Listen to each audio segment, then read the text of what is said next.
সংবাদমেল আয়োজন কৰিছোঁ আৰু এই সংবাদমেলৰ মূল উদ্দেশ্যটো হ'ল বৰ্তমান অসম চৰকাৰৰ গ্ৰুপ অফ মিনিষ্টাৰে নতুনকৈ 6টা জনগোষ্ঠীক জনজাতিকৰণৰ যি বিষয় আৰু এই গ্ৰুপ অফ মিনিষ্টাৰে যোৱা 29 তাৰিখত যি প্ৰতিবেদন ৰিকমেণ্ডেশ্যন দাখিল কৰিলে বিধানসভাৰ মজিয়াত এই ৰিকমেণ্ডেশ্যনটো লৈ এক্সিষ্টিং 14টাকৈ জনজাতি লোকসকলে বা আমি coordination committee of tribal organization of Assam CC2য়ে আমাৰ অস্তিত্ব ৰক্ষা আমাৰ অধিকাৰ আৰু বৰ্তমানৰ জনজাতিৰ ভৱিষ্যত সুৰক্ষিত স্বাৰ্থত আমি নিজৰ কথা উপস্থাপন কৰিছোঁ নিজৰ কথা আমি ৰাখিছোঁ আৰু প্ৰতিবাদী কাৰ্যসূচীৰে এই যে প্ৰতিবেদন সেই প্ৰতিবেদনখনত থকা বহুতো বিষয় যিবিলাক বিষয় বৰ্তমানৰ জনজাতিক সকলো দিশত নিক্ষেপ কৰিব ধূলিসাৎ কৰিব সেই বিষয়সমূহ আমি যুক্তি সহকাৰে গণতান্ত্ৰিক শান্তিপূৰ্ণভাৱে আমি অসম চৰকাৰ গ্ৰুপ অফ মিনিষ্টাৰক আমি জনাই আহিছোঁ আৰু এই কথা CC2ৰ মজিয়াত অলৰেডি আমি আলোচনা কৰিছোঁ আৰু CC2 হিচাপে এই প্ৰতিবেদনখন আমি ৰিজেক্টো কৰিছোঁ আৰু অহা 4 তাৰিখলৈ অসম চৰকাৰৰ গ্ৰুপ অফ মিনিষ্টাৰে আলোচনালৈও মাতিছে কিন্তু আজিৰ সংবাদমেলত এটা মূল কথা আমি প্ৰকাশ কৰিব বিচাৰিছোঁ যে যোৱা 29 তাৰিখে BTC ছেক্ৰেটাৰিয়েটত যি সচিবালয়ত এটা অনাকাংক্ষিত দুৰ্ভাগ্যজনক যি ঘটনা হৈ গ'ল সেই ঘটনাটো লৈ পেলাই এতিয়া বিভিন্ন মহলত প্ৰতিক্ৰিয়া ক্ৰিয়া চৰ্চা হোৱা আমি দেখিবলৈ পাইছোঁ আৰু BTC প্ৰধান BTC মুৰব্বী তেখেতে নিখিল বড়ো ছাত্ৰ সন্থাৰ ওপৰত দুখ জাপি দিয়া এটা যি পন্থা সেই পন্থাক আমি তীব্ৰ ভাষাৰে গৰিহণা দিছোঁ নিন্দা কৰিছোঁ এইদিনাখনৰ ঘটনাক আমি দুখ প্ৰকাশ কৰিছোঁ আৰু সেইটো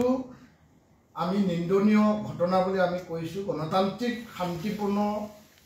ৰেলীত বা কাৰ্যসূচীত কেতিয়াও হিংসা বা লণ্ডভণ্ড কৰা তেনেকুৱা হোৱাটো আমি কেতিয়াও নিবিচাৰোঁ আৰু এইটো মানে কৰাটো উচিত নহয় এতিয়া কথাটো হ'ল যে ঘটনাটো কেনেকৈ ঘটিল সকলোৱে দেখা পাইছে যে 25 তাৰিখে অসম কেবিনেটত সিদ্ধান্ত লোৱা হ'ব কিন্তু সেইদিনাখন নল'লে আৰু এই চৰ্চাটো সকলো স্তৰত গুচি গৈছে যে গ্ৰুপ অফ মিনিষ্টাৰে প্ৰতিবেদন দাখিল কৰিব আৰু এই দাখিল কৰাৰ যি পৰিৱেশটো লৈ পেলাই 10 নৱেম্বৰত আমি CC2য়ে ধৰ্ণা কাৰ্যসূচী লৈছোঁ সোণাপুৰত প্ৰায় 1 লাখৰ গেডাৰিঙত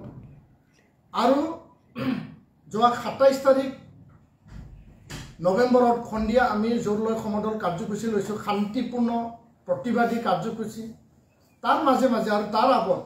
আমাৰ বিভিন্ন বিদ্যালয় মহাবিদ্যালয় বিভিন্ন বিশ্ববিদ্যালয় ইউনিভাৰ্চিটিত প্ৰতিবাদী ছাত্ৰ ছাত্ৰীসকলে শিক্ষাৰ্থীসকলে ইয়াত ৰাভা ছাত্ৰ ছাত্ৰী হওক গাৰো ছাত্ৰ ছাত্ৰী হওক বড়ো ছাত্ৰ ছাত্ৰী হওক উমৈহতীয়াভাৱে তেওঁলোকে ট্ৰাইবেল ষ্টুডেণ্ট বুলি তেওঁলোকে প্ৰতিবাদী কাৰ্যসূচী লৈছে কাৰণ তেওঁলোকৰ নিজৰ ভৱিষ্যতলৈ খুবেই আৱেগিক খুবেই চিন্তা কৰিছে যে আমাৰ ভৱিষ্যত কি হ'ব ৰাষ্ট্ৰীয় সৰ্বভাৰতীয় পৰ্যায়ত আমাৰ ৰিজাৰ্ভেশ্যন কি হ'ব আৰু ৰাজ্যত কি হ'ব সেইটো লৈ তেওঁলোকে খুবেই চিন্তিত এই বিষয়টো লৈ পেলাই 29 তাৰিখে পুনৰ বড়োলেণ্ড বিশ্ববিদ্যালয়ৰ পৰা এটা মানে প্ৰতিবাদী ৰেলী হ'ব বুলি প্ৰায় 2 বজাত যেতিয়া কাৰ্যসূচী হৈছে তেতিয়াহে আমিও গম পাইছোঁ কাৰণ সেই সময়ত আমি নিখিল বড়ো ছাত্ৰ সন্থাই প্ৰায় 25টাকৈ বড়ো জাতীয় দল সংগঠন ধৰ্মীয় সংগঠনক একত্ৰিত কৰি পেলাই বৰ্মাস্থিত এপছু কাৰ্যালয়ত এই বিষয়টোৰ ওপৰত আমি শান্তিপূৰ্ণ আমাৰ নিজৰ স্থিতি আৰু প্ৰতিবাদ আমি কেনেকৈ কৰি যাম ইয়াৰ ওপৰতহে আলোচনা চলি আছে তেনে এটা সময়ত যি পৰিৱেশ সৃষ্টি হ'ল ৰেলী আহিল আৰু এতিয়া আমি সকলো স্তৰৰ পৰা আমাৰ যি ৰিপৰ্ট আমি কালেক্ট কৰিছোঁ যে তাত 1:30 বজাত কোকৰাঝাৰৰ পৰা আৰক্ষী বিষয়াসকলে গৈ পেলাই ইউনিভাৰ্চিটিত আলোচনা কৰিছিল সকলো স্তৰত আলোচনা কৰিছে যে প্ৰতিবাদ কৰক শান্তিপূৰ্ণ হওক সকলোৱে ছাত্ৰ ছাত্ৰী মানি লৈছে ৰেলী আহিল বিভিন্ন কলেজৰ পৰা তাত ৰেলীত অংশগ্ৰহণ কৰিলে বিভিন্ন ইউনিভাৰ্চিটি কোকৰাঝাৰ ইউনিভাৰ্চিটি হওক বড়োলেণ্ড ইউনিভাৰ্চিটি তাত অংশগ্ৰহণ কৰিলে আৰু ৰেলী খুব শান্তিপূৰ্ণভাৱে আহি থাকিল কিন্তু হঠাৎকৈ বড়োলেণ্ড যোনটো BTC ছেক্ৰেটেৰিয়েট এই পোৱা সময়ত কি কাৰণত ছাত্ৰ ছাত্ৰী উত্তেজিত হ'ল আৰু ভিতৰত সোমাই গ'ল সেই কথাটো কোনেও নাজানে আৰু সেই সময়ত আৰক্ষী প্ৰশাসন তাত উপস্থিত আছিল কিন্তু হয়তো তেওঁলোকে কম সংখ্যক হোৱাৰ কাৰণে তেওঁলোকে বাধা প্ৰদান কৰিব নোৱাৰিলে আৰু এই অবাঞ্ছিত ঘটনাৰ কাৰণে আমি দুখ প্ৰকাশ কৰিছোঁ এই ঘটনাৰ লগত নিখিল বড়ো ছাত্ৰ সন্থা পোনপটীয়াকৈ সেইটো কেন্দ্ৰীয় জিলা আঞ্চলিক কমিটিৰ আয়োজন কৰা কাৰ্যসূচী নাছিল হয় মহাবিদ্যালয় বিশ্ববিদ্যালয়ত এপছুৰ শাখা কমিটি আছে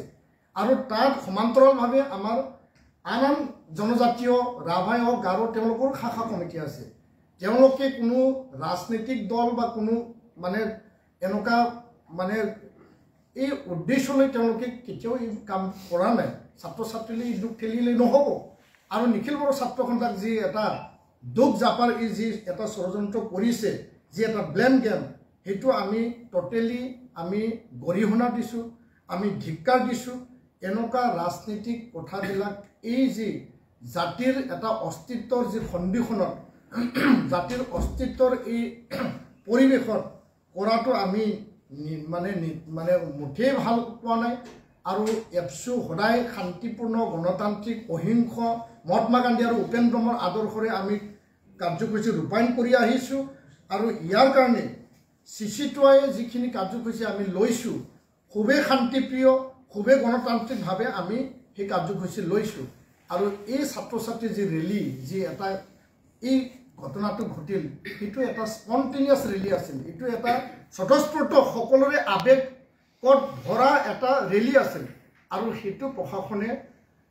নিশ্চয় বাধা প্ৰদান কৰিব লাগিছিল আৰু এই ঘটনাটো হৈ যোৱাৰ পিছত এতিয়া আমি নিজৰ যি মনৰ কথা আমি দুখ প্ৰকাশ কৰিছোঁ তো আজিৰ তাৰিখত এই কথাটো লৈ পেলাই যি এটা ৰাজনৈতিক এটা বাতাবৰণ সৃষ্টি কৰিছে মই এই সংবাদমেলৰ যোগেদি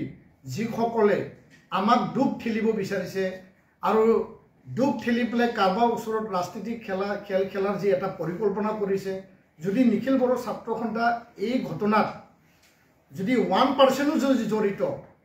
যদি আমাক যোনে কৈছে যে তেওঁলোকৰ উচুতনিত হৈছে এনেকুৱা যদি এভিডেন্স যদি আছে 1% যদি এভিডেন্স আছে নিখিল বড়ো ছাত্ৰ সন্থা সভাপতি মই ৰিজাইন কৰি পেলাই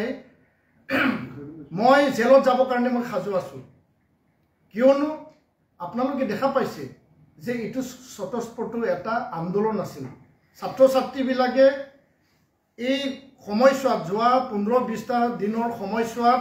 নিখিল বড়ো ছাত্ৰ সন্থাৰ আঞ্চলিক জিলা কাৰ্যালয়ত যাই পেলাই যি আমাৰ প্লেকাৰ্ড আমাৰ ফ্লেগ থাকে বিভিন্ন সময়ত আমি প্ৰতিবাদী বা আন্দোলন কাৰ্যসূচী লওঁ সেইদিনাখন আমি দিল্লীতো কাৰ্যসূচী লৈছোঁ এই ফ্লেগ আৰু প্লেকাৰ্ডবিলাক তেওঁলোকে লৈ পেলাই যে আমিও প্ৰতিবাদ কৰিম আমিও আন্দোলন কৰিম আঞ্চলিক কাৰ্যালয় বিভিন্ন জায়গাত বিভিন্ন কলেজত হৈছে অকল কোকৰাঝাৰত হোৱা নাই বিভিন্ন জিলাত হৈছে তেওঁলোকে লৈ আহিছে আমি কাকো বাধা দিব নোৱাৰোঁ আমি কৈছোঁ যে শান্তিপূৰ্ণ গণতান্ত্ৰিক অহিংস প্ৰতিবাদী কাৰ্যসূচী কৰক কিন্তু হিংসা প্ৰশ্ৰয় ল'ব নালাগে এতিয়া আমাক জাপি দিয়া এই কাৰ্যসূচীটো আমি মুঠেই সহ্য কৰিব পৰা নাই আৰু এই ঘটনাটো লৈ পেলাই আমি যিসকলে আমাক দুখ জাপিব বিচাৰিছে তেওঁলোকক আমি প্ৰত্যাহ্বান জনাইছোঁ যে তেওঁলোকে ৰাজনৈতিক স্বাৰ্থত কাক বা কালাৰ লগোৱাটো আমি কেতিয়াও বিচৰা নাই কাৰণ আমি UPPL আৰু BPF দুইটা ৰাজনৈতিক দলত একত্ৰিত কৰাৰ কাৰণেহে আমি কাম কৰি আহিছিলোঁ আৰু যোৱাটো সময়ত আমি নিখিল বড়ো ছাত্ৰ সন্থাই 2005 চনৰ হাগ্ৰামা মহিলাৰীক সমৰ্থন দিছোঁ ইয়াৰ পিছৰ পৰ্যায়ত ইস্যু ভিত্তিত সমস্যা ভিত্তিত জাতিৰ স্বাৰ্থত কেতিয়াবা UPPLক সমৰ্থন কৰিছোঁ আমি কোনো ৰাজনৈতিক দলৰ এনেকুৱা সংগঠন হয় আমি নিজৰ স্বকীয় জাতীয়তাবাদ জাতিৰ স্বাৰ্থত আমি কাম কৰা সংগঠন আমি ছাত্ৰ সংগঠন জাতীয় সংগঠন হিচাপে নিজৰ যিখিনি সুকীয়া বৈশিষ্ট্য এইটো লৈ পেলাই আমি আগবঢ়াই আছোঁ হয় আমি কেতিয়াবা সহায় কৰিছোঁ কিন্তু সেই বুলি UPPL আৰু এপছু এটাৰ মুদ্ৰাৰ EPT এই কথাটো আমি কেতিয়াও মানি নলওঁ আৰু কথাটো স্পষ্ট ৰাজনৈতিক দলে ৰাজনৈতিক দলৰ কাম কৰিব ছাত্ৰ আৰু জাতীয় সংগঠনে জাতীয় ছাত্ৰ সংগঠনৰ কাম কৰিব আৰু এই পৰিৱেশত UPPL আৰু এপছুক যি এটা সামৰি পেলাই যি এটা মানে ৰাজনৈতিক এটা কালাৰ লগাব বিচাৰিছে আমি কোনো ৰাজনৈতিক দলৰ লগত আমাৰ লিংক নাই কোনো ৰাজনৈতিক দলৰ তলতো নহয় আমি ওপৰতো নহয় আমি সুকীয়া ইণ্ডিপেণ্ডেণ্ট নিজস্ব সংগঠন নিজৰ সংগঠন নিজে হিচাপে আমি সদায় সিদ্ধান্ত লৈ পেলাই জাতিৰ স্বাৰ্থত জাতিৰ স্বাভিমান অস্তিত্বৰ স্বাৰ্থত আমি কাম কৰি আহিছোঁ তো ইয়াৰ কাৰণে মই আজিৰ তাৰিখত এই কথাটো স্পষ্ট কৰিব বিচাৰিছোঁ যে BTC সচিবালয় আমাৰ শ্বহীদৰ তেজৰ বিনিময়ত সুদীৰ্ঘ উপেন্দ্ৰমৰ বড়ো আন্দোলন বদলেন আন্দোলন BLTৰ সশস্ত্ৰ আন্দোলন NDB সশস্ত্ৰ আন্দোলন সেই আন্দোলনৰ ৩৬টা বছৰৰ পিছত নিৰ্মাণ হোৱা আমাৰ শ্বহীদৰ বিনিময়ত পোৱা এটা পবিত্ৰ গণতন্ত্ৰৰ এটা মন্দিৰ হয় আৰু এই পবিত্ৰ স্থানৰ পৰা অনুষ্ঠানৰ পৰা BTC বিটিআৰত থকা ৰাইজৰ সৰ্বাংগীন উন্নয়ন তেওঁলোকৰ সকলো দিশত অধিকাৰৰ কথা ইয়াত আলোচনা হয় আৰু ভৱিষ্যতে যাতে তেনেকুৱা ঘটনা পুনৰাবৃত্তি নহওক তাকে আমি কামনা কৰিছোঁ আৰু এই কথাটোলৈ মই আহিব বিচাৰিছোঁ আজি যিসকলে আমাক দুখ জাপিব বিচাৰিছে এটা কথা স্পষ্ট কৰিব লাগে যে তেওঁলোকৰ দলৰ আৰু চৰকাৰৰ স্থিতিটো কি আমি কাৰোবাক দুখ ঠেলিব বিচৰা নাই কাৰণ সৌখিদিনাখন আমি দিল্লীতো কৈছোঁ যে আমি হাগ্ৰামা মহিলাৰী ডাঙৰীয়াৰ লগত বড়ো চুক্তি ৰূপায়ণ জাতিৰ স্বাৰ্থত আমি আলোচনা কৰিব বিচাৰোঁ আমি আলোচনাৰ কাৰণেহে তেওঁৰ ওচৰত যাব লগা এটা সিদ্ধান্ত আছে আৰু 29 তাৰিখে যেতিয়া সেই ঘটনাটো হোৱা আগত বৰ্মাত আমি আলোচনাত সকলো জাতীয় আৰু ধৰ্মীয় সংগঠনৰ লগত আলোচনা কৰিছিলোঁ সিদিনাখনো 1 নম্বৰ প্ৰস্তাৱটো এইটোৱে আছে যে হাগ্ৰামা মহিলাৰী ডাঙৰীয়াৰ ওচৰত যায় তেখেতৰ লগত সকলো জাতীয় দল সংগঠনে আলোচনাত মিলিত হ'ব লাগে যে এই অস্তিত্বৰ সংকটৰ সন্ধিখনত জাতিটোৰ এই সংকট কালত যে তেখেতৰ স্থিতিটো কি তেখেতে কিয় ষ্টেণ্ড লোৱা নাই সেই কথাটোহে আমি তেওঁলোকৰ আলোচনা কৰা কথা আছিল কিন্তু আজি যাক আমি নিজৰ আপোন বা যাৰ ওচৰত আমি যাম বুলি ভাবিছোঁ তেওঁ আমাক আকৌ দোষাৰোপ কৰি পেলাই আঙুলি টুৱাই পেলাই যে এপছুক এই ঘটনাৰ লগত জড়িত কৰিব বিচৰাটো অতিকে দুৰ্ভাগ্যজনক আৰু তেখেতে স্পষ্ট কৰিব লাগে যে যোনটো ইয়াত লিখা হৈছে যে আমি এটা সীমাৰেখা টানিছোঁ আমি এইটোৱে প্ৰস্তাৱ দিছিলোঁ যে সৰ্বভাৰতীয় পৰ্যায়তো জনজাতিসকল চেছে হৈ যাব এতিয়া না চেণ্ট্ৰেল ইউনিভাৰ্চিটিত পাব না মানে নীট মেডিকেল বা ইঞ্জিনিয়াৰিঙত যি মেইনছ এডভান্সত পাব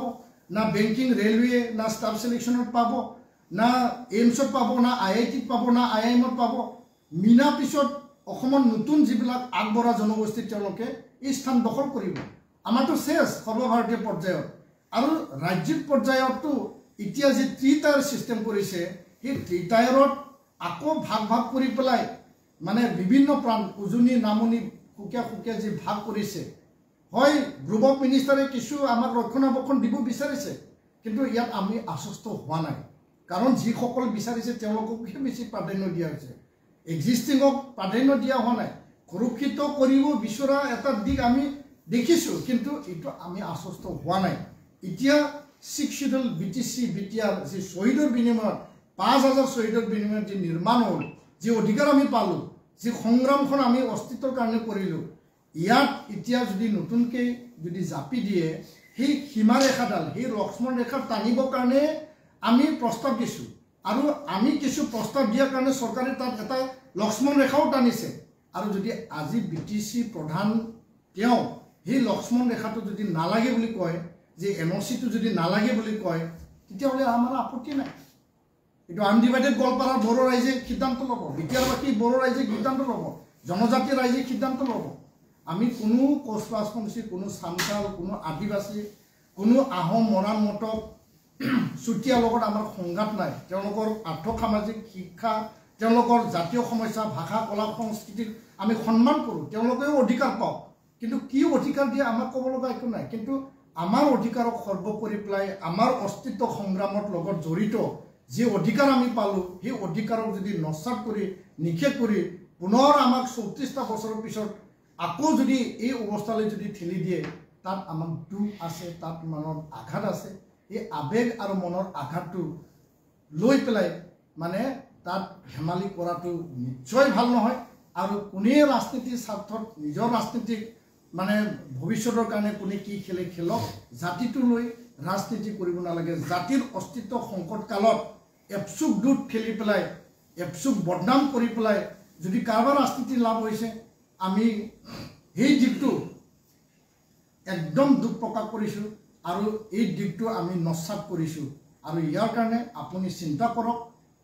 আমি এতিয়াও আহ্বান জনাইছোঁ BTC মুৰব্বী BTC প্ৰধান ডাঙৰীয়া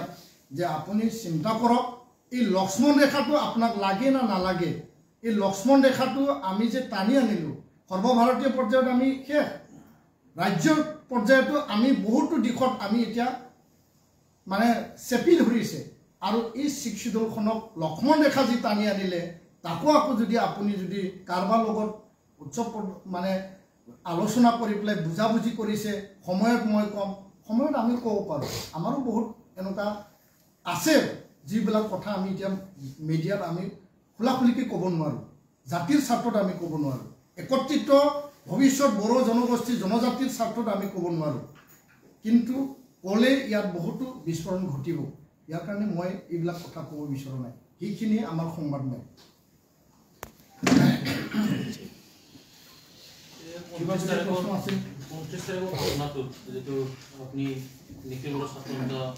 জড়িত নহয় বুলি কৈছে আনফালেদি হাগ্ৰমা মহলে কৈ আছে এপছৰ পতাকা দেখিবলৈ পোৱা গৈছে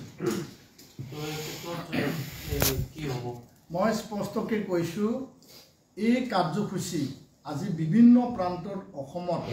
উজনি নামনি ধেমাজিয়ে হওক দুধনৈ হওক বা কোকৰাঝাৰ হওক ওদালগুৰি হওক বাক্সা বিভিন্ন প্ৰান্তত ছাত্ৰ ছাত্ৰী শিক্ষাৰ্থীৰ দ্বাৰা আন্দোলন হৈছে এটা আন্দোলন আছে CC2য়ে সকলো আমাৰ 26টা যিসকল 14টা জনজাতিৰ 26টাকে সংগঠন একেলগে উমৈহতীয়া কৰা এই কাৰ্যসূচী হৈ গ'ল আপোনাৰ 10 নৱেম্বৰ ইয়াৰ পিছত হৈ গ'ল এইদিনাখন আমাৰ ৰিকমেণ্ডেশ্যনৰ প্ৰতিলিপি দাগ কৰা আৰু 27 তাৰিখে আমি বিটিআৰৰ ভিতৰত 5খন জিলাত ট্ৰাইবেল সংঘ এপছু আৰছু বা গাৰো ছাত্ৰ সন্থা হাজং ছাত্ৰ সন্থা একেলগে আমি কৰিছোঁ সেইটো হ'ল CC2য়ে অৰ্গেনাইজ কৰা কেন্দ্ৰীয়ভাৱে জিলা আঞ্চলিক ভিত্তিত কাৰ্যসূচী আৰু ছাত্ৰ ছাত্ৰীয়ে নিজাকে যেহেতু কলেজত এপছুৰ ইউনিট কমিটি আছে ৰাভাৰ কমিটি আছে গাৰোৰ কমিটি আছে হাজঙৰ আছে বা বিভিন্ন জাতি জনগোষ্ঠীৰ তাত মানে ইউনিট কমিটি আছে কলেজ আৰু ইউনিভাৰ্চিটি ইউনিয়ন বডিত মানে বড়ো গাৰো ৰাভা ছাত্ৰ ছাত্ৰী তাত পৰি আছে বা আন ছাত্ৰ মিচিং ছাত্ৰ ছাত্ৰী পৰি আছে বা ডিমাচা কাৰ্বি ছাত্ৰ ছাত্ৰী পৰি আছে তেওঁলোকে মই স্পষ্টকৈ কৈছোঁ যে আমিও প্ৰতিবাদ কৰিম আমিও আন্দোলন কৰিম আমাৰ কলেজৰ প্ৰাংগণত আমাৰ ইউনিভাৰ্চিটিৰ প্ৰাংগণত গেটত আমি শান্তিপূৰ্ণ ছাত্ৰ ছাত্ৰী শিক্ষাৰ্থীয়ে নিজৰ ভৱিষ্যত এই অস্তিত্বৰ সংকটৰ কালত আমি প্ৰতিবাদ কাৰ্যসূচী কৰিম বুলি আঞ্চলিক ইউনিট এপছুৰ পৰা তেওঁলোকে ফ্লেগ লৈ গৈছে তেওঁলোকে তাত মানে পোষ্টাৰ লৈ গৈছে আৰু তেওঁলোকে শিক্ষাৰ্থী হিচাপে কৰিছে ট্ৰাইবেল ষ্টুডেণ্ট হিচাপে প্ৰটেষ্ট কৰিছে হয় তাত এপছুৰ ফ্লেগ আছে তাত ভাৰতৰ ইণ্ডিয়ান ফ্লেগো তাত পতাকাও আছিল তাত ৰাভাৰ পতাকাও আছিল তো আমি তেওঁলোকক দুখ খেলিব বিচৰা নাই আমি তেওঁলোকক মানে কিবা কৰিব বিচৰা নাই তেওঁলোকে নিজস্ব ছাত্ৰ ছাত্ৰীয়ে ট্ৰাইবেল ছাত্ৰ ছাত্ৰী হিচাপে নিজৰ নিজৰ শিক্ষা অনুষ্ঠানৰ পৰা স্বতঃস্ফূৰ্তভাৱে ট্ৰাইবেল ষ্টুডেণ্ট হিচাপে তেওঁলোকে নিজাকে প্ৰতিবাদ কৰিছে আৰু প্ৰতিবাদত তেওঁলোকে ৰেলীত আহিছে তো দুটা কথা স্পষ্ট বুজিব লাগে কেন্দ্ৰীয়ভাৱে এপছুৱে অৰ্গেনাইজ কৰা কাৰ্যসূচী এইটো এটা সুকীয়া ছাত্ৰ ছাত্ৰীয়ে বা ইউনিট কমিটি আমাৰ মানে যিবিলাক কলেজ আৰু ইউনিভাৰ্চিটিৰ কমিটি ছাত্ৰ ছাত্ৰীয়ে অৰ্গেনাইজ কৰা ইউনিয়ন বডিয়ে অৰ্গেনাইজ কৰা ৰাভা গাৰো বড়ো ছাত্ৰ ছাত্ৰীয়ে অৰ্গেনাইজ কৰা এইটো কাৰ্যসূচী সুকীয়া কিন্তু উদ্দেশ্য এটাই যে 6টা জনগোষ্ঠী বৃহৎ জনবহুল আৰু অতিকে আগবঢ়া সেই জনগোষ্ঠীক নতুনকৈ জনজাতিকৰণ কৰা যি এটা ভয় যি ভাবুকি যি এটা পৰিৱেশ যি সংকটকাল সেই সংকটকালটো আমি প্ৰতিহত কৰিব লাগে প্ৰটেষ্ট কৰিব লাগে উদ্দেশ্য এটাই কিন্তু অৰ্গেনাইজটো সুকীয়া সুকীয়া আৰু এনেকুৱা প্ৰগ্ৰামটো যোৱাকালিও হৈছে বা আজিও হ'ব বা কালিও হ'ব আমি কৈছোঁ যে শান্তিপূৰ্ণ গণতান্ত্ৰিক নিজৰ কথা ৰাখক কোনো ভাইলেন্স কোনো লণ্ডভণ্ড কোনো ভেণ্ডেলিজম হিংসা তাত প্ৰশ্ৰয় দিব নালাগে সেই কথাটো আমি স্পষ্ট মানে জনাইছোঁ সকলোকে সকলো স্তৰত আপুনি ভাবনে পুলিচ সিকিউৰিটিৰ লেপচেছৰ কাৰণে এইটো হ'ল নাই প্ৰশাসনে তেনেকুৱা হ'ব বুলি ভাবা নাছিল আৰু যিসকল ছাত্ৰ ছাত্ৰী শিক্ষাৰ্থী তেওঁলোকেও তেনেকুৱা উদ্দেশ্য লৈ কোনো কাৰণত অহা নাছিল মানে আহা বুলি আমি কেতিয়াও আমি মানি ল'ব নোৱাৰোঁ তেওঁলোকে যেতিয়া ৰেলীত আহিল আমি বিভিন্ন তথ্য সংগ্ৰহ কৰিছে যে বিভিন্ন মহাবিদ্যালয়ৰ পৰা ছাত্ৰ ছাত্ৰী তাত সংযোজিত হ'ল তাত ছাত্ৰ ছাত্ৰীৰ সংখ্যা বাঢ়ি গ'ল আৰু সেই সময়ত যিহেতু তেওঁলোকৰ বড়োলেণ্ড বিশ্ববিদ্যালয়ৰ পৰা BTC ছেক্ৰেটাৰিয়েট গেটলৈকেহে আছিল তাৰ পৰা তেওঁলোকে ঘূৰি যাব লাগিছিল আৰু তেনে এটা সময়ত তাত হয়তো এজন দুজন কোনোবা ছাইডৰ পৰা আমি মানে সেইটো মানে ভিতৰত সোমাই যাওঁ তেনেকুৱা এটা কাৰোবাৰ উচতনি থাকিব পাৰে তো এই কাৰণত ঘটনাটো ঘটিছে তো ইয়াৰ কাৰণে তাত যদি পৰ্যাপ্ত পৰিমাণৰ 200-300ৰো যদি পৰ্যাপ্ত পৰিমাণৰ তাত যদি আৰক্ষী বিষয়া বা প্ৰশাসনৰ পুলিচসকল যদি থাকিলে হয় নিশ্চয় ছাত্ৰ ছাত্ৰী তাত ভিতৰত সোমাবলৈ সাহস নাপালে হয় কিন্তু আমি ভিজুৱেল আৰু ফটোত যোনটো দেখিছোঁ তাত নগণ্য সংখ্যক 10-12-15 জনমানহে তাত মানে আৰক্ষী মানে তাত মানে ডিউটি দি আছিল আৰু তেওঁলোকে গেটটো বহু চেষ্টা কৰা সত্ত্বেও তেওঁলোকে গেট মানে খুলি দিব লগা এটা পৰ্যায় বাধ্য হৈছে প্ৰথম গেটটো খুলি দ্বিতীয় গেটটো তেওঁলোকে ভালকৈ প্ৰটেকশ্যন দিব লাগিছিল তো এতিয়া যি ঘটনা হৈ গ'ল সেই ঘটনাক লৈ পেলাই ৰাজনীতি খেলিব নালাগে কাৰোবাৰ ওপৰত দুখ খেলিব নালাগে আৰু আমি কৈছোঁ যে যেনেকুৱা ৰাজনীতিক এটা পাকা খেল খেলিব বিচাৰিছে উদ্দেশ্যটো আছে 6 জনগোষ্ঠী জনজাতিকৰণ উদ্দেশ্যটো হৈছে যে BTC BTRখন আমি কেনেকৈ বচাম আৰু অসমখনত থকা ভূখণ্ডত থকা বৰ্তমানৰ জনজাতি বড়ো মিচিং কাৰ্বি ৰাভা দেউৰী হওক বা যিমান হওক তিৱা তেওঁলোকৰ অস্তিত্বৰ এই সংকটকালটো আমি কেনেকৈ বচাম উদ্দেশ্যটো এইটো আছে পৰিৱেশটো এইটো আছে আৰু এই ঘটনাক লৈ পেলাই ৰাজনীতি খেলি পেলাই মূল ইস্যুৰ পৰা বেলেগ পিনি ডাইভাৰ্ট কৰি পেলাই ৰাজনীতিক এটা খেল খেলাটো মুঠেই এইটো ভাল কথা নহয় মুঠেই সেইটো আমাৰ কাৰণে মংগলজনক নহয় ইয়াৰ কাৰণে আমি স্পষ্টকৈ কৈছোঁ আমিতো তেওঁলোকৰ লগত আলোচনা কৰিবহে যাব লগা আছে জাতীয় দল সংগঠন 25টা জাতীয় দল সংগঠনৰ সিদ্ধান্ত আছিল দিল্লীৰ পৰা আমি ঘোষণা কৰিছোঁ যে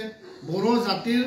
ভৱিষ্যতৰ কাৰণে চুক্তি ৰূপায়ণৰ কাৰণে আমি হাগ্ৰামা মহিলাৰ গাঁৱৰীয়াৰ লগত আলোচনাত পোনপটীয়াকৈ মিলিত হ'ম কিন্তু তেনে এটা পৰিৱেশত তেওঁ যদি আমাকে যদি উল্টাকৈ জাপি দিয়ে তো আমি কোনটো সাহসেৰে কোনটো ৰাস্তাৰে আমি তেওঁলোকৰ লগত আলোচনা কৰিম তেওঁ যদি আমন্ত্ৰণ কৰে এতিয়াও আমি আলোচনাৰ কাৰণে প্ৰস্তুত আছোঁ কিন্তু তেওঁ যি ধৰণে আমাক ৰাজনীতিক এটা কালাৰ দিলে সেইটো আমি বিৰাট দুখ পাইছোঁ অত্যন্ত দুখ পাইছোঁ জাতিৰ এই সংকট কালত যে তেওঁ তেনেকুৱা কোৱাটো আমি কেতিয়াও বিচৰা নাছিল তেওঁ প্ৰথম জাতিটোৰ কথা চিন্তা কৰিব লাগে দ্বিতীয়তে BTRত থকা চাৰিসীমাত থকা 25 লক্ষ জনগোষ্ঠী 26টা জাতি জনগোষ্ঠীৰ কথা ভাবক সকলোৰে অধিকাৰৰ কথা ভাবিব লাগিব